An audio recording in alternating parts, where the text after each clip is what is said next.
What's going on, everybody? Andrew Ravens here of RavensNewsPost.com for July 23rd of 2015. And this is MMA podcast that I have yet to name yet. But just wanted to run down some big stories that are currently posted on the website that you need to know about. Looks like we got about 5 to 6 news stories that I just want to run through real quick and give my quick opinion on that you need to know. Following her win at UFC Fight Night 71, former boxer Holly Holm came out and told Ariel Helwani of MMA Hour that, you know what, she might have criticism from fans and media members, but at the end of the day, she doesn't really care if she gets a fight night bonus, which I might add carries $50,000 in extra bonuses. And I quote, "I tell people all the time that I don't want a fight of the night bonus because that means I took too many shots," Holmes says. "I want performance of the night. I want knockout of the night or submission of the night. But I don't want fight of the night because that means you don't know who won. That means it was too close to tell. I want a dominating performance. That is me personally," and I quote. Big words from her. She's currently 2-0 in the UFC. She fought back at 184. She won that fight, and then she won at UFC Fight Night 71. Her next bout is not known. Moving on, former UFC lightweight champion Anthony Pettis made it clear that his tolerance for Nathan Diaz's trash talk on Twitter is not going to be accepted. Apparently, over UFC 188 weekend, which was back in June in Mexico, he and Diaz had a little altercation. He told press at International Fight Week that basically Diaz came up to him and just started talking some mad trash. He walked past him, had something to say, they got into it. No altercation, however, it was an incident, which meaning that there was no physical harm to one another, but they did have some words exchanged. When asked by the media if he would ever consider fighting Diaz, this is what Pettis had to say. "Doesn't make sense for me, but the fact that the personal agenda is why I want to fight him. I want to whoop his ass. That's it." Diaz is ranked 14th, while Pettis is ranked number 1 in the UFC lightweight rankings. That fight makes no sense for Pettis right now. Diaz hasn't fought in a while, and even if they did fight, it would be a one-sided lacking. So I don't want to see that fight. I don't know if anybody else wants to see that fight. But if you do, let us know in the commentary below. 2 reports real quick. Bleacher Report's lead writer Jeremy Botter reported on Twitter Thursday morning that Robbie Lawler versus Carlos Condit and Tyron Woodley versus Johnny Hendricks would be announced for UFC 194. That's several months away, so the UFC could announce it anytime soon. Or they could wait a while. UFC 194 takes place December 5th at an unknown location. The Lawler-Condit fight will be for the welterweight championship in the main event, and I assume that Woodley versus Hendricks will not only be in the co-main event, but it will also be the number 1 contender fight for the winner of Lawler versus Condit. I think Lawler will go over Condit in a split decision, and I also think, that Hendricks will go over Woodley. So we're going to have that trilogy fight. Also, Ariel Helwani of MMAfighting.com reports that Frankie Edgar has agreed to fight on the September 5th UFC 191 fight card. However, the promotion has yet to find him a suitable opponent. Now, Edgar fought earlier this year against Uriah Faber and beat him, actually, at a Fight Night morning show on Fox Sports 1 and looked good in that bout, but it was very technical and a lot of people didn't like that fight.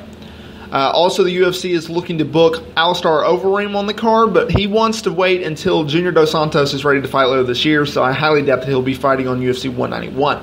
And finally, the UFC is looking in, or was looking into booking Daniel Cormier versus Alexander Gustafsson for the UFC Light Heavyweight Championship. Also, Chris Weidman versus Rock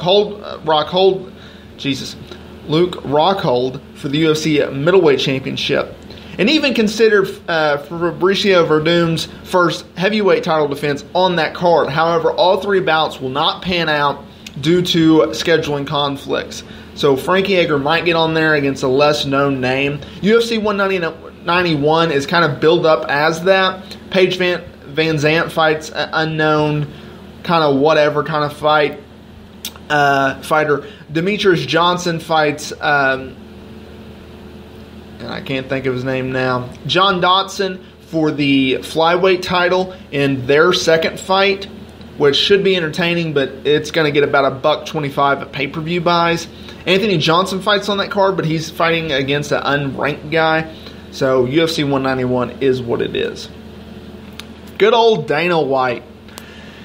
Dana White made some major headlines on Wednesday. First up, he did an interview where he stated that the UFC hosted 27 events in 2011, 31 events in 2012, 33 events in 2013, and 47 in 2014. And they held 45, or going to hold 45 events in 2015, which is obviously this year.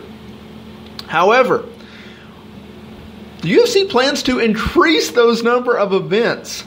I might add that they just did a 7-day run with 4 events in those 7 days, which I think is great for business. But man, it does a number on my keyboard.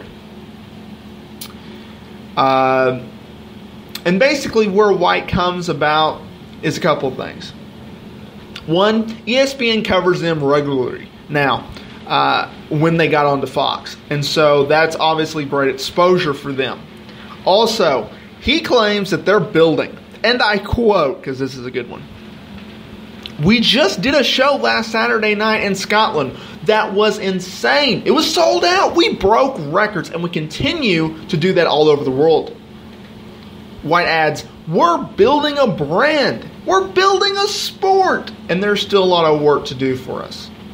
And I quote, "Due to the crazy number of events and the popularity of the UFC increasing every year, White knows how important it is to keep the momentum going all year long. You can't," and I quote, "you can't build a sport and have 5 shows a year," which the UFC has never done. "You can't do it. We continue to put on more shows, and we have more continued success to put on those shows around the world. There are places that are starving for the UFC to come back. There's actually not enough supply on demand," and I quote.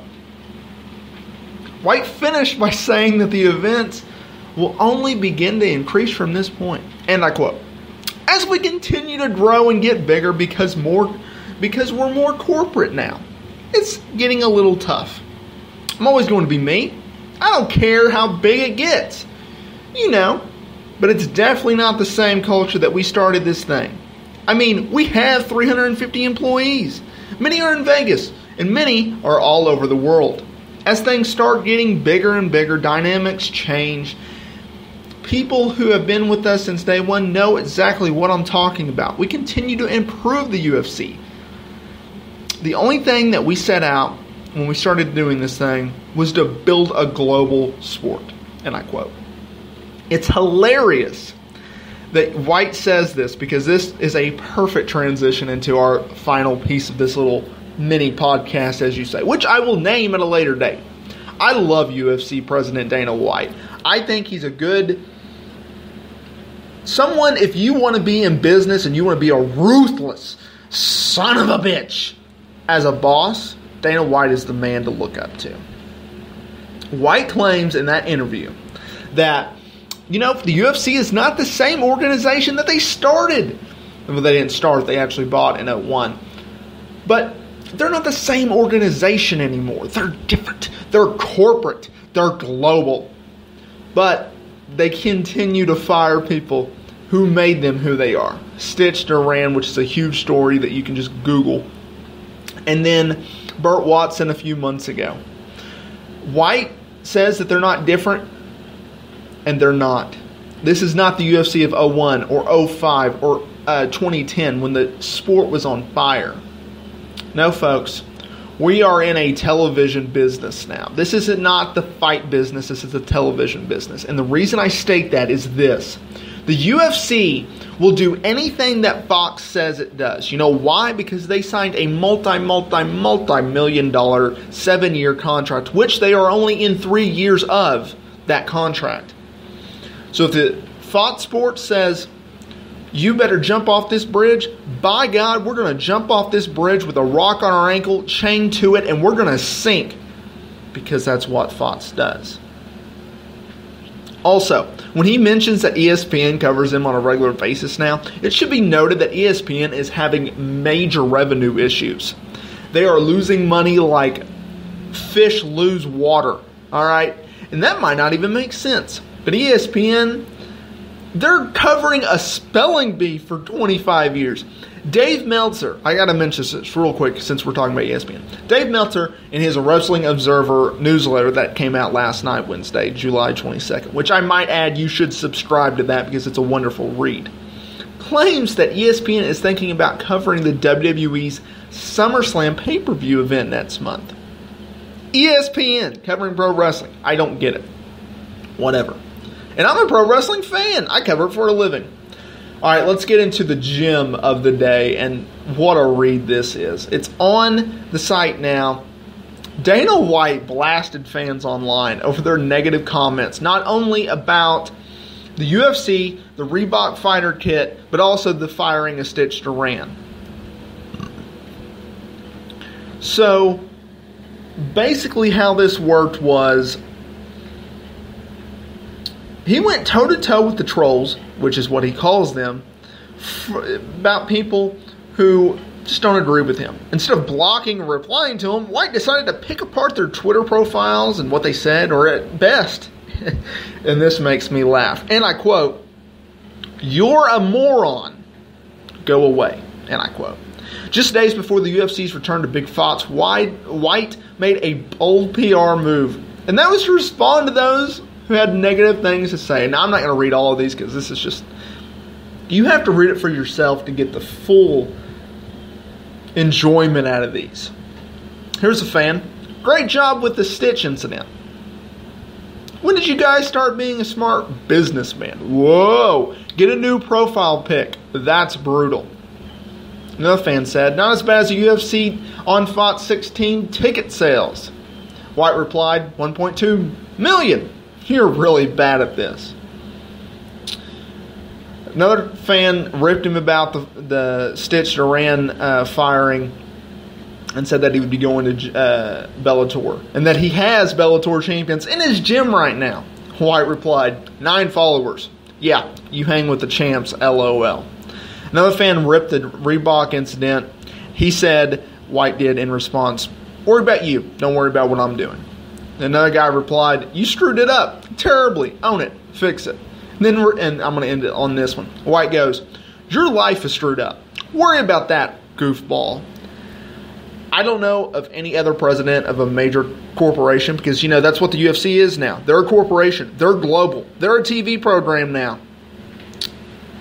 I don't know how many presidents will call their fans goofballs and your life is screwed up and all this. Must read stuff at ravensnewspost.com right now. This is your MMA report. Whatever this podcast is going to be called, I'll try to do one of these each day.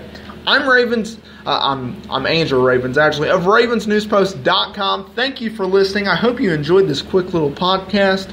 ravensnewspost.com for your latest professional wrestling and mixed martial arts news.